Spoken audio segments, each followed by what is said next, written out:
Welcome back, everyone. Thanks for joining us for another day of Lockdown Family Devotionals. It's day 2 of our journey through the book of Exodus, seeing how our mighty God saves his people.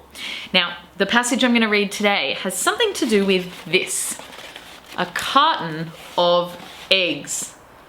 I wonder if you know what it might have to do with them. I'm not going to tell you, I'm not going to give it away. I want to see if you can spot it. Let's have a read. I'm going to reread the 2 verses we started with yesterday and go a little bit further from chapter 1. When Jacob went to Egypt, his son Joseph was already there. So Jacob took his 11 other sons and their families. They were Reuben, Simeon, Levi, Judah, Issachar, Zebulun, Benjamin, Dan, Naphtali, Gad, and Asher.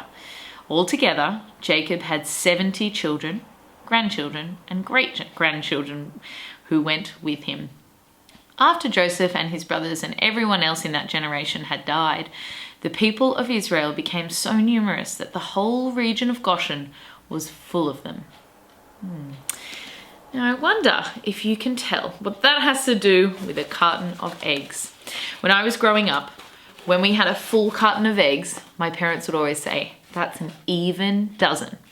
See, a dozen, 12, is a special number. For some reason, 12 eggs is an even dozen. And in the Bible, the number 12 is really important as well. I wonder if you noticed how many sons Jacob has. Joseph, one of them, is already in Egypt, and there are 11 others.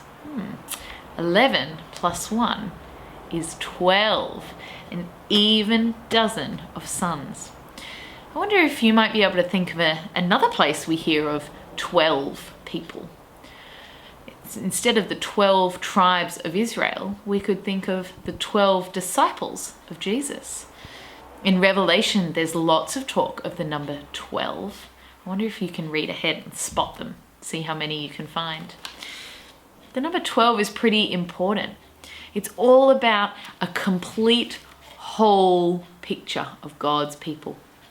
All the tribes together.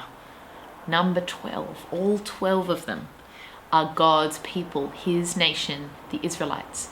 And they have so many now in their nation, in their family, that they filled the whole area of Goshen. God has kept his first promise to Abraham, that his nation would be so many people, and they're still growing and growing and growing. And through the book of Exodus, we're going to see that he also keeps his second promise, taking them to their promised land, out of Egypt and into Canaan. It is a pretty amazing story. Now, I wonder if this week, when you see an even dozen, maybe when you're doing your essential shopping or when you're perusing the fridge for a snack to have, you might try and remember all the names of Jacob's sons. See if you can remember all 12. The tribes of Israel, God's people, and how he always worked to save them, and how he always worked to save us as well. I hope that's an encouragement for you today. I can't wait to keep reading in Exodus chapter 1 with you over the next few days. We'll see you then. Bye, guys.